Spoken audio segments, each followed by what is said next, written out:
Yes, yes, y'all. That is Saukrates right there with Kingdom Come, and we've got him on the phone right now. What's good, brother? Hey, how you doing? Doing pretty good, pretty good. Just enjoying the tunes off this new album, Amani. It's crazy, man. The production on it, it's heavy. Your lyrics, delivery, smashing it. Another classic, man. How's it feel to have this one out there? Oh, it's just amazing it's always amazing to put new music out. That feeling never gets old. Have you got a chance to perform any of these new songs? Oh yeah, for sure. We did Manifesto this year. Did a few shows, throughout the year. Manifesto is probably the one that marked it. Also, the halftime show for the Argos a couple Fridays ago. So yeah, it's been good. I heard about that. I saw it on your Twitter and stuff, and you're posting about it. You and Rich Kid went out there and threw it down. That must have been pretty big. Let the people know a little bit about what that experience is like, coming out and rocking a halftime show at a big game like that. It's a really good time, man. I mean, 20 to 30,000 people, watching closely is always, exhilarating. I'd say to any artist. Big time.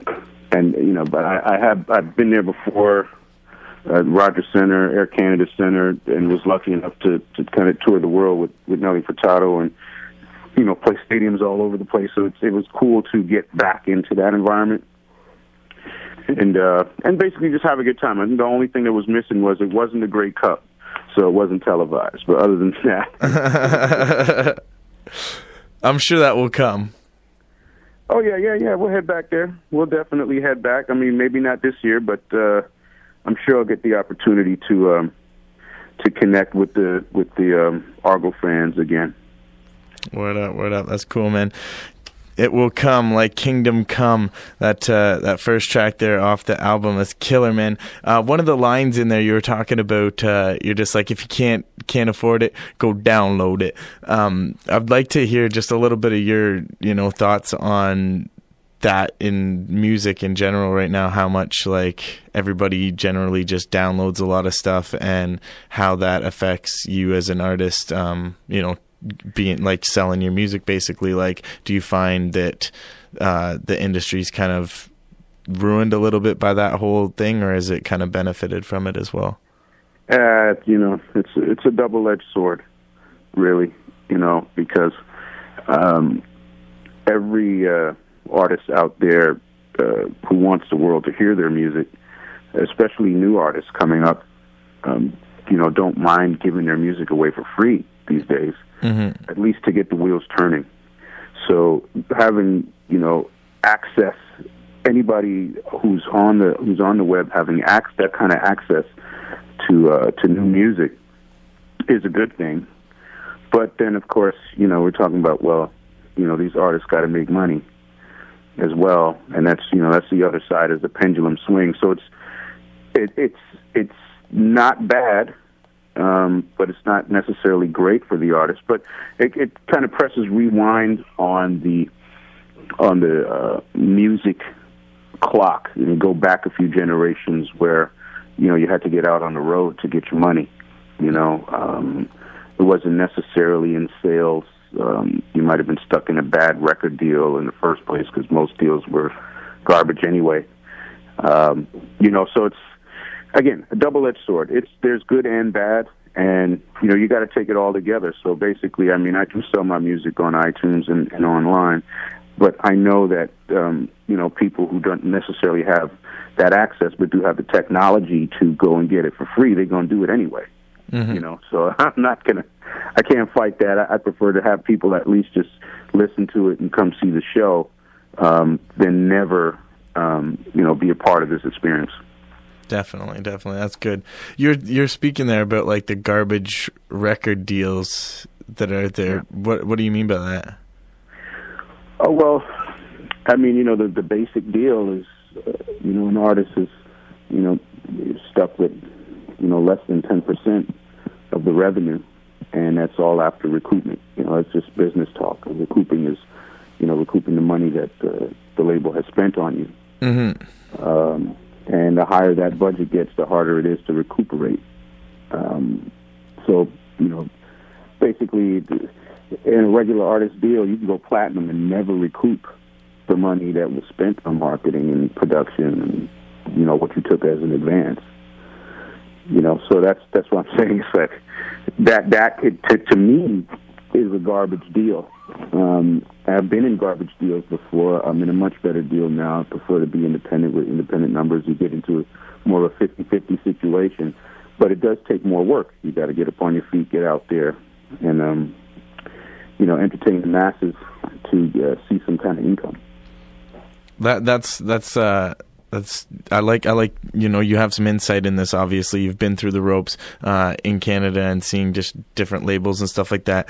The reason I'm kind of asking is because I see the Universal music thing on your latest album here on Amani, and I'm just curious as to what their affiliation is. And you say now you are working more on an independent side, and this is something that I find with a lot of different artists that I interview and talk to in Canada and all over, is just they're going that independent route, because as you're saying, they're garbage deals out there. What's Universal's connection with this latest release, and how does that work in? I feel like an athlete. We like to get into athletes' breakdown of the contracts and how much they're getting over how many years. I'm not trying to tell you to show me numbers, but even just percentages, or how they are involved in the process. Well, what happens is these days some of the smarter artists have found a way to, I guess, maybe kind of have the cake and eat it too. So, keeping independent numbers, and that's me partnered with Culvert Music, and then, garnering major distribution. And that's, that's where Universal comes in, as far as I'm concerned. For the distribution? Yeah. Okay. Yeah. And they're also very excited to kind of have me back under the umbrella, because I've been with Universal on and off throughout the years. And, anything they can do to help, they've been doing that. And at this point, we've just really been on this kick where we just kind of, hitting everybody up online, making the music available on iTunes, plug, go out and get it. So it's just, step by step. And I'm used to this process because I've been here before. I started off independently and then connected to a major. The Underground Tapes was, with an independent label, but distributed through EMI.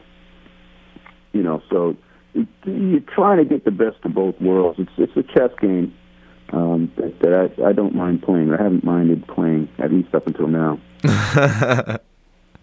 Is it getting a little crazy?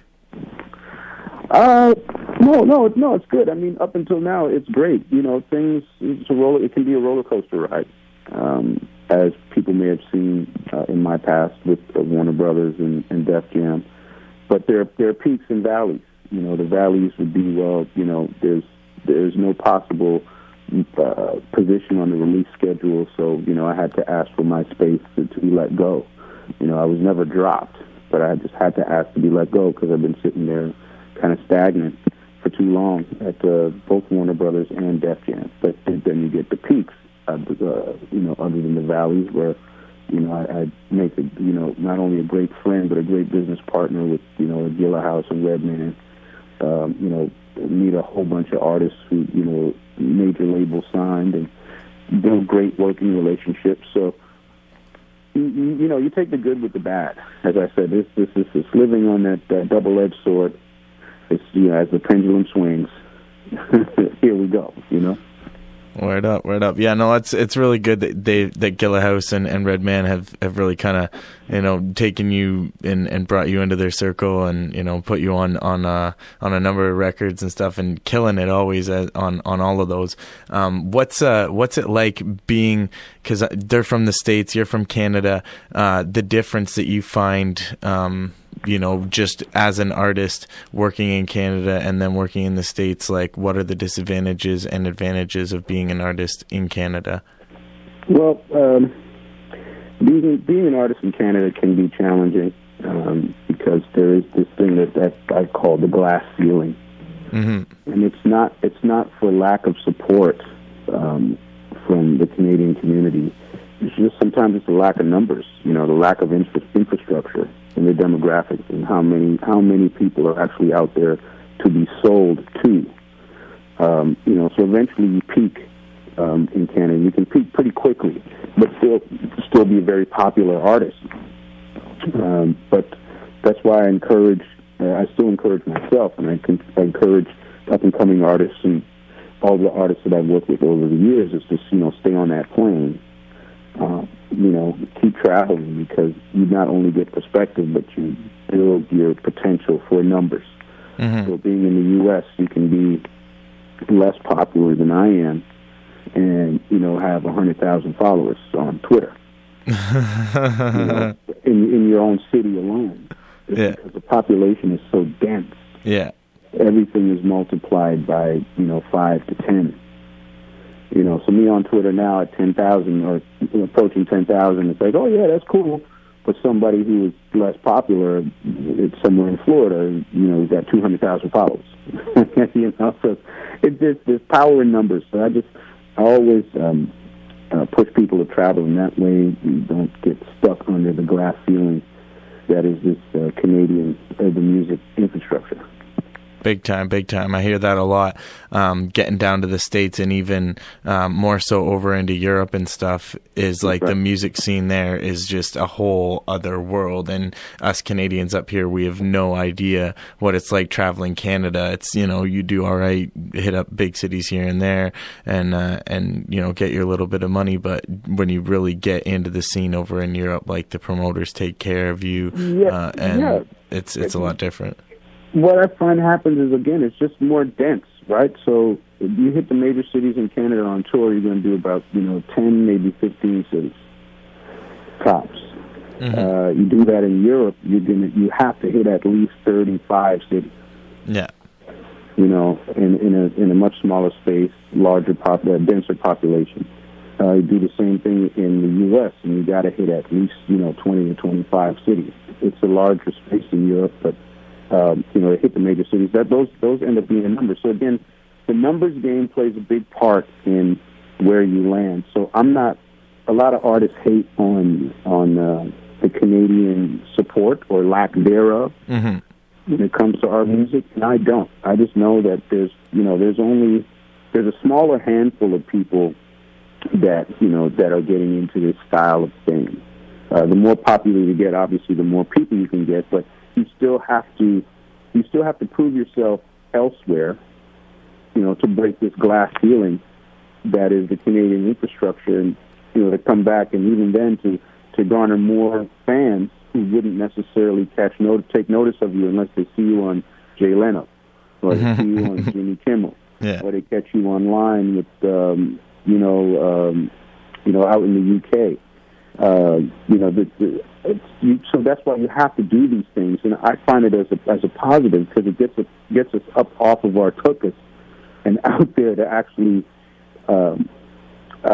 make some contact with the rest of the world instead of just staying on our own little planet. What a lot of us I call Toronto the planet, because you can get sucked into just what is here and forget about everywhere else. And I think that's the bigger problem, rather than the fact that you might not be supporting our own. I haven't had a problem with being supported up here, and even this is an example of being supported up here, just talking with you right now. Big. I appreciate that. That's I can't agree with you more. I think, and even with a lot of these artists, in the fact that they think about that and they have that misperception and kind of hate on the system, there is just the fact that people fear and hate what they don't understand. And I think, you come from a place of a wisdom and experience, and you've seen what the game is like, and, where other places are, and the demographics, and the fact that, you understand the statistics. Canada is like 1% of all music sales in the world. So if you want to be able to sell music and get out there, then you're going to have to get on your feet and go and travel and get out there and make contact. Like you said, I think it's definitely true. People do spend too much time in a little bubble. Sometimes, especially with like social media, kind of like making people feel like they can just sit at home and be connected with a bunch of people, but really they're not connected at all. They're just kind of sitting alone. Yeah, actually, that's a very good point. You make a very good point. I mean, you really got to get up on your feet. I mean, it's not to downplay social media because it's great. It gets you some attention and at least a few people listening. But you still got to get up on your feet and go and show yourself and work to get onto some of these stages and show off your talent. And again, that goes back to I always say this like it goes back to the 40s, 50s, 60s, doing the chitlin circuit, or the Guess Who wouldn't be who they were if they stayed in Winnipeg. Jim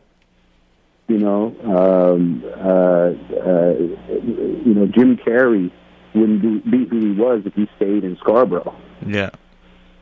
There's so many examples out there. Mike Myers, Russell Peters, the list goes on outside of hip hop. So I think it's a good time. It's always a good time to get out there and get some perspective. I know it can be expensive. And some of us have been blessed with opportunities where we can, even especially myself, where I can see the world and get paid to do it. But it took work to get there, So the trip to New York, going and seeing the DJs and booking meetings, it takes a lot of courage. And I had help. I couldn't have done it by myself. Management in my early stages, and a lot of that helps. But I always encourage everybody to, keep a worldly vision and perspective. It helps in all levels of business, especially with hip hop. Definitely. Well, it's a universal language, right? Music. Yeah, absolutely. Now it is. I mean, it wasn't before, but it is. It has become that over the past little while, and I think it's amazing because it doesn't seem like it's going to be dying out anytime soon, as people thought in the 80s that it was just a fad. But it's locked in. It feels like rock and roll. Never gonna die. That's right.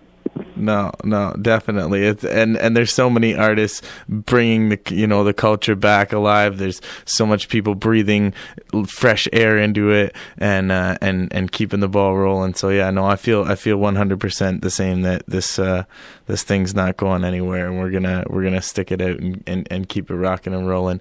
As far as shows go, getting out there and performing, I had a great experience, I gotta say, when I saw you perform at the cookout too. Yeah, it was in Hamilton with Decisive there and CL Smooth and Apathy.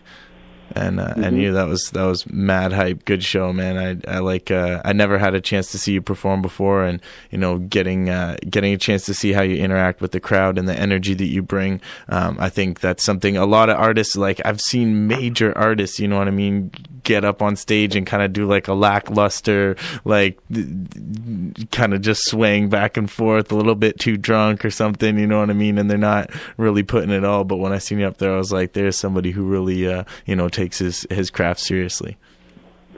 Oh yeah, I mean, we always come out to play. That was a really good time. My wife and I drove up from Toronto with a couple of my label reps, and just really put on a simple show. I worked with the DJ out there who set up everything for me, who's very talented, and helped to make it easier for me to enjoy that. But I'm happy you got a chance to see that one. I mean, we really had a good time that night, and hanging outside, getting some of the barbecue. Yes. I thought the concept was really cool, and the support from Mooks and all them guys out there has just been awesome, And then this Hamilton I got a soft spot for Hamilton, with being introduced to Obie O'Brien and working with him, seeing how great he's doing with Drake now. Hearing other levels of talent coming out of Hamilton, so it was a really good time, and I thoroughly enjoyed myself. Word up. Yeah, no, that track that you did with Obie O'Brien, I remember getting introduced to it a while back by one of my friends. They're like, "Oh, you got to check out this guy. He's from Hamilton, Obie O'Brien, this track called Say I with Saukrates." And I listened to it, I was like, wow. And that one that was definitely stuck in the system for a while. But you've had some big hits over the time, you know what I mean?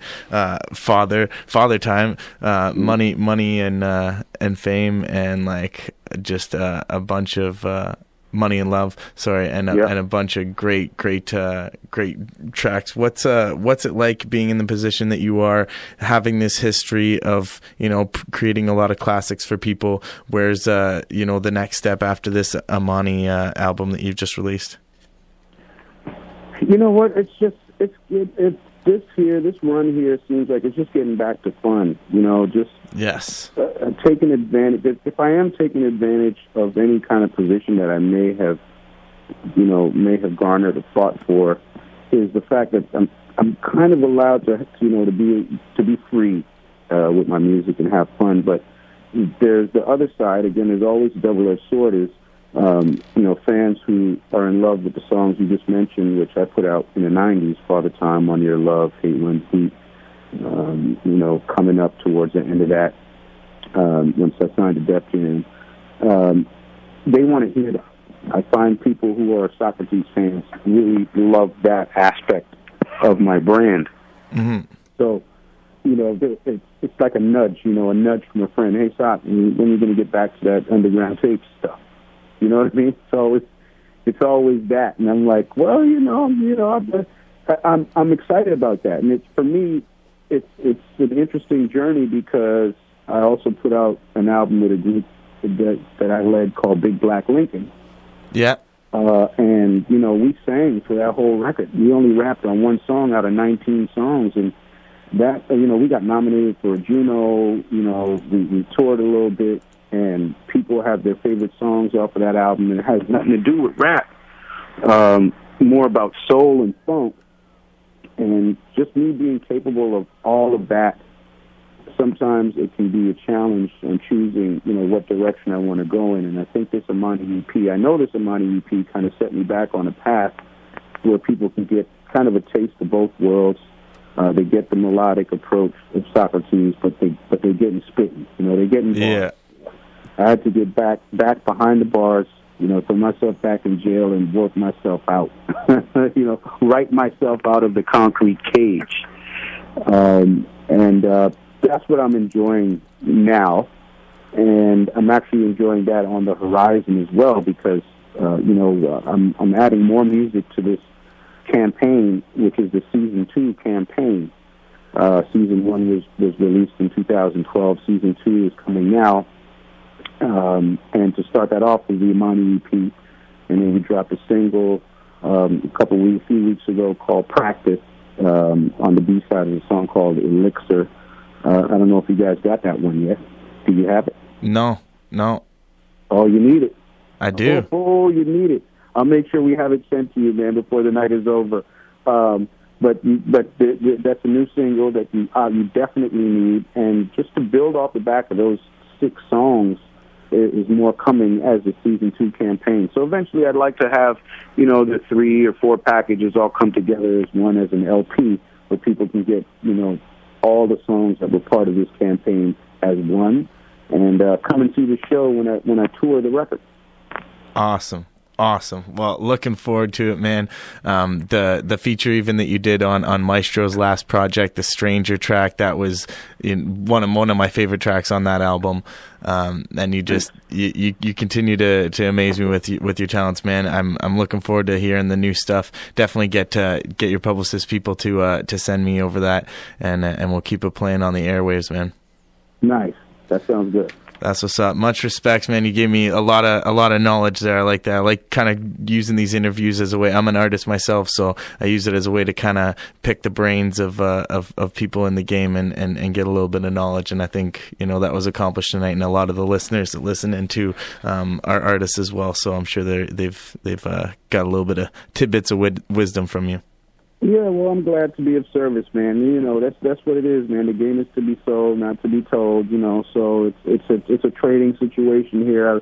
I'm so happy that you guys are supporting my music and are playing my music, and for that fact, it's great to have a conversation, and share any information or help in any way that I can. And it's a symbiotic relationship. Like Andre said, I'm living like you. We're like neck and neck. Living check to check. It's not an easy thing. So it's good to be able to share all this commentary and keep the music alive. Yes, much respect, man.